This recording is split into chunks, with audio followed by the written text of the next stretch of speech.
Baik, Bapak Ibu sekalian yang saya hormati, pada materi kali ini saya akan menjelaskan tentang optimalisasi strategi operasi yang efektif dan efisien pada bisnis pastry. Oke, optimalisasi strategi operasi yang efektif dan efisien pada bisnis pastry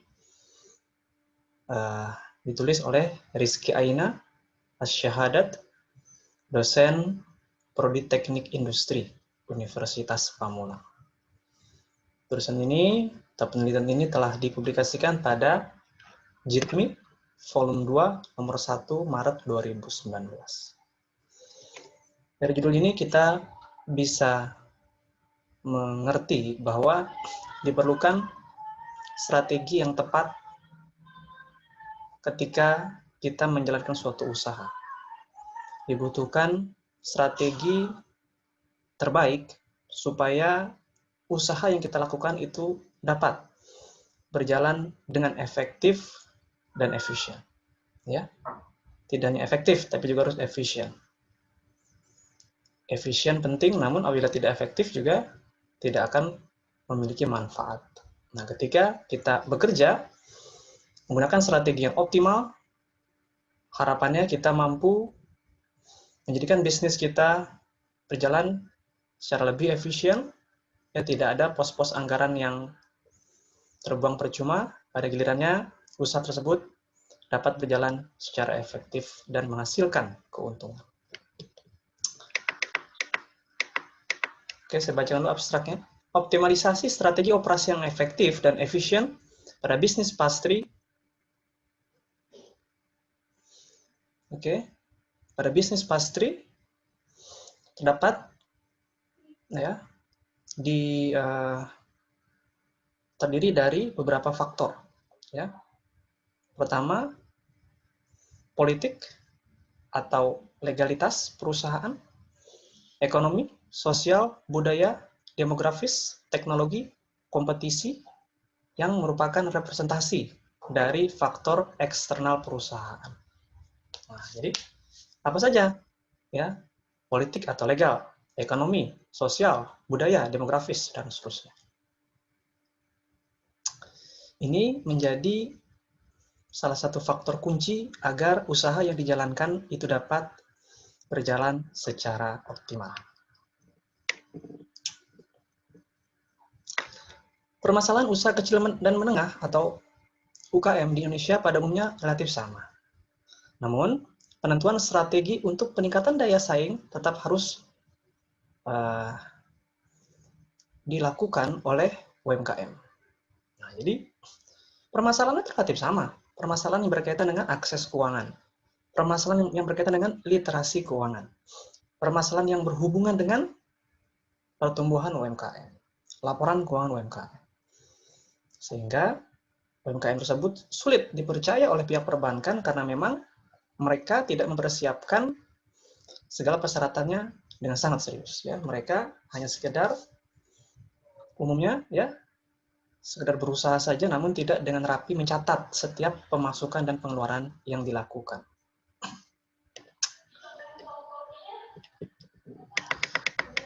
Menurut European Commission, daya saing diartikan sebagai kemampuan menghasilkan produk barang dan jasa yang memenuhi pengujian internasional dan dalam saat bersamaan juga dapat memelihara tingkat pendapatan yang tinggi dan berkelanjutan. Nah, ya, jadi menurut European Commission, daya saing diartikan sebagai kemampuan menghasilkan produk. UMKM diharapkan memiliki kemampuan untuk menghasilkan produk dan jasa yang berkualitas sehingga memiliki nilai jual di luar negeri, ya, sehingga memiliki dan mampu bersaing dengan produk-produk sejenis. Nah, itulah dibutuhkan persiapan, ya, dibutuhkan pembelajaran, dibutuhkan keahlian dan inovasi yang kreatif pada setiap produk dan jasa UMKM agar berkualitas yang pada gilirannya dapat bersaing dengan produk sejenis baik dalam lingkup domestik dan luar negeri. Tantangan yang harus dihadapi untuk tetap eksis adalah memaksimalkan sistem dan budaya perusahaan ke arah yang lebih baik. Nah, ya, tantangan yang harus dihadapi adalah memaksimalkan sistem dan budaya perusahaan ke arah lebih baik. Nah, ini menjadi faktor kunci keberhasilan perusahaan agar perusahaan bisa tetap eksis. Yang pada gilirannya, sistem bisa berjalan secara otomatis dan perusahaan dapat maju dan operasi. Manajemen operasi merupakan kegiatan untuk mengatur dan mengelola sumber daya yang dimiliki secara optimal. Nah, ya. Diperlukan pengelolaan aktivitas operasional yang baik sehingga para personil, para manajer, para pengambil kebijakan bisa menjalankannya dengan efektif dan efisien.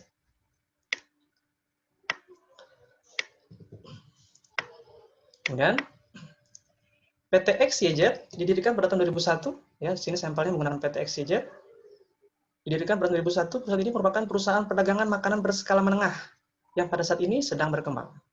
PT XYZ merupakan perusahaan yang berbasis industri pastry, ya, perusahaan yang berbasis industri pastry. Sistem manajemen yang sangat sederhana. Setiap kegiatan manajemen perusahaan, baik itu manajemen operasional, manajemen keuangan, manajemen sumber daya manusia, dan pemasaran belum dijalankan secara profesional. Nah, ini dia, ya. Operasional, keuangan, sumber daya manusia, dan pemasaran pada konteks optimalisasi usaha itu adalah hal yang mutlak untuk dilakukan. Bagaimana mungkin, ya, perusahaan dapat memiliki kinerja yang produktif apabila mereka masih mengalami kendala pada sisi operasional, pada sisi sumber daya manusia, pada sisi pengelolaan keuangan yang sangat vital, dan pada sisi marketing.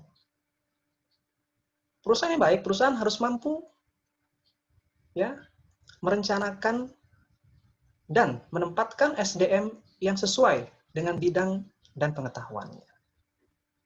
Dengan satu syarat, SDM tersebut haruslah memiliki pengalaman juga sebelumnya, ya, sehingga yang bersangkutan tinggal menjalankan, ya, mengeksekusi setiap keputusan untuk juga dapat dijalankan pada staf dan anak buah. Nah, jadi pada contoh ini PT XYZ masih belum menjalankan aktivitas operasional, aktivitas keuangan, SDM, dan pemasaran secara optimal. Hal ini dikatakan tidak profesional karena setiap kegiatan manajemen ini hanya dicatat. Jadi tentu tidak hanya sekedar pencatatan semata. Ya, banyak sekali acuan, ya, banyak sekali tolak ukur yang bisa kita gunakan untuk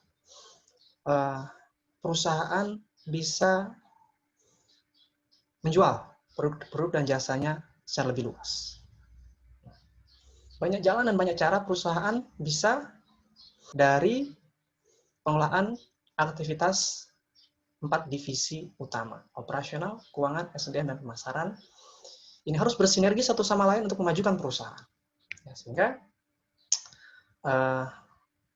dewan direksi, ya, pemimpin, manajer, staff, atau marketing bisa memahami apa job desk-nya, apa yang harus tidak boleh dilakukan, dan apa yang sebaiknya harus dicapai untuk, ya, memajukan perusahaan. Oke. Dengan demikian, ya, tadi dikatakan hal ini dikatakan tidak profit administrasi dan pencatatan. Demikian PT XYZ tidak menyelaraskan kegiatan bisnis perusahaannya dengan kebutuhan pasar yang dilayaninya dan juga dengan tanpa memperhatikan sumber daya yang dimilikinya. Nah, ini. Ya, PT XYZ tidak menyelaraskan kegiatan bisnis perusahaan dengan kebutuhan pasar. Nah, jadi perusahaan atau ketika kita ingin membuat suatu usaha, kita harus mengerti dan mengetahui apa kebutuhan pasar, apa kebutuhan pelanggan, apa kebutuhan konsumen. Barulah kita jual produk dan jasa kita tersebut, ya. Jangan sampai setelah kita meng-create produk, setelah kita membentuk, justru masyarakat tidak membutuhkan hal itu. Sayang, ya. R&D, ya, research and development yang telah dilakukan oleh perusahaan, oleh manajer, ini menjadi sia-sia apabila, ya, produk dan jasa yang ditawarkan itu justru tidak sesuai dengan kebutuhan masyarakat. Nah, oleh karena itu diperlukan penelitian terlebih dahulu supaya perusahaan ini mengerti apa saja yang dibutuhkan oleh masyarakat, dan bila ini terjadi maka perusahaan dapat maju dan berkembang.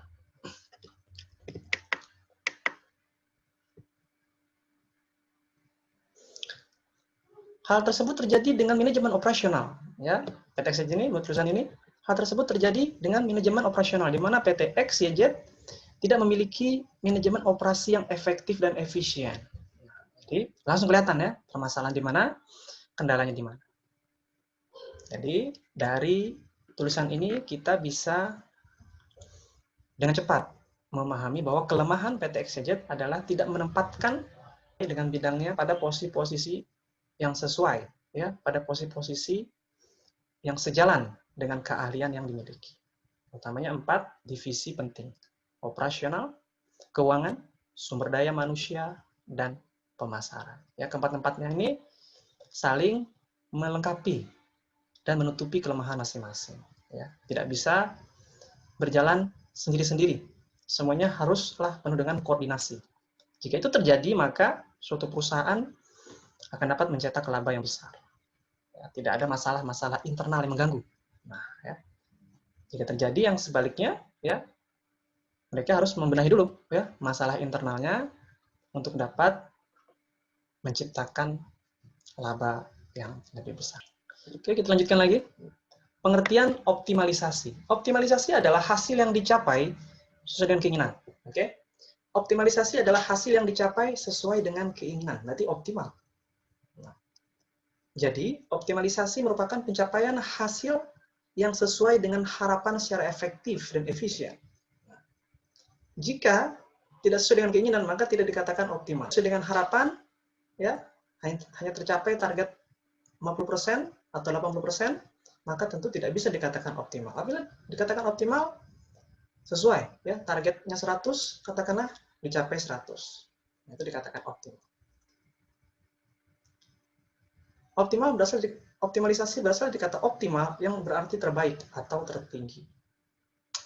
Optimalisasi banyak juga diartikan dari kegiatan-kegiatan yang dilaksanakan. Ya, sebuah kebutuhan dapat dipenuhi dari kegiatan-kegiatan yang dilaksanakan.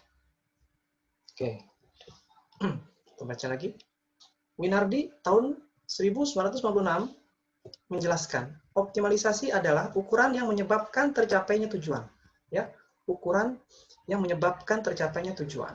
Nah, jadi perusahaan wajiblah memiliki ukuran-ukuran tertentu sehingga tujuan tersebut mencapai target tersebut, ya, dalam kurun waktu tertentu. Nah, ini menjadi sangat penting untuk para executive manager lakukan, para branch director, direktur utama, semua memiliki targetnya masing-masing. Ya, semua jawab yang berbeda-beda.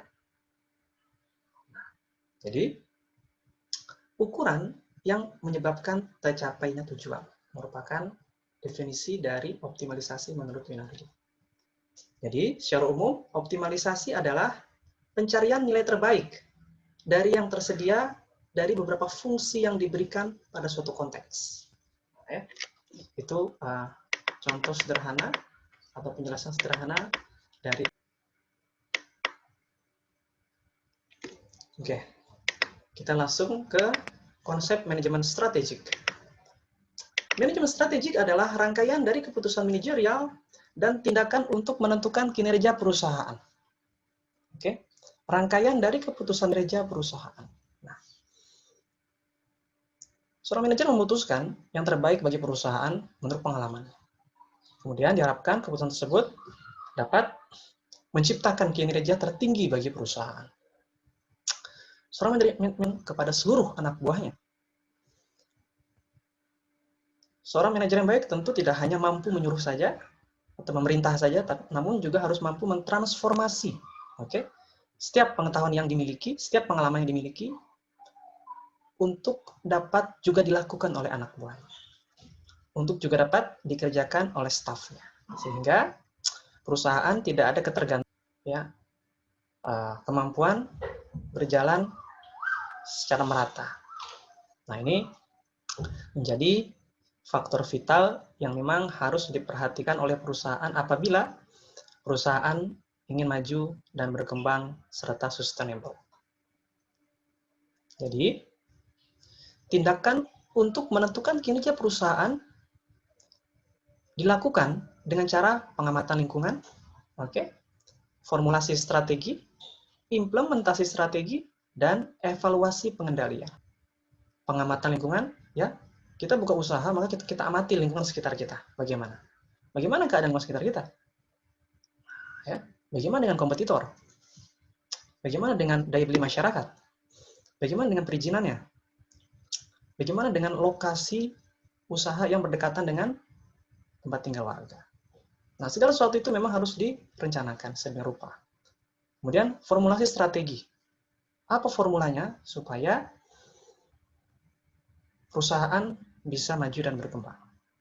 Nah, jelas formula para manajer yang telah memiliki jam terbang yang tinggi, ya, sehingga tidak lagi melakukan trial and error.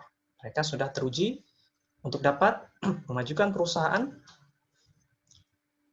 dalam waktu tertentu.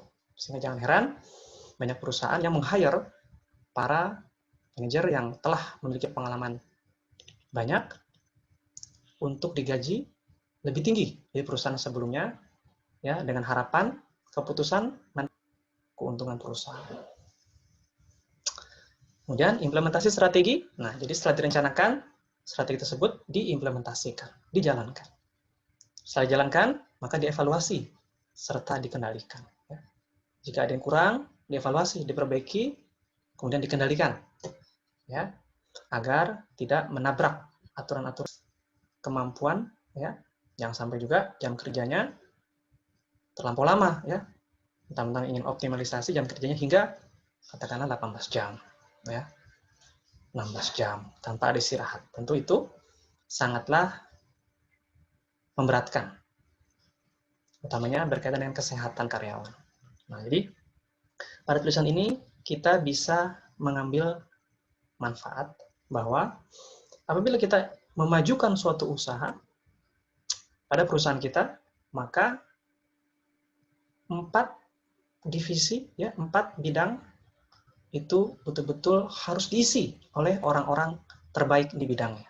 Apa saja 4 bidang itu? Operasional, keuangan, sumber daya manusia, dan pemasaran. Nah, setelah ini terbentuk, maka dilakukanlah strategi manajemen, formulasi strategi, implementasi, evaluasi, dan pengendalian. Oke, saya kira cukup pemaparan materi pada kali ini. Semoga bermanfaat. Terima kasih.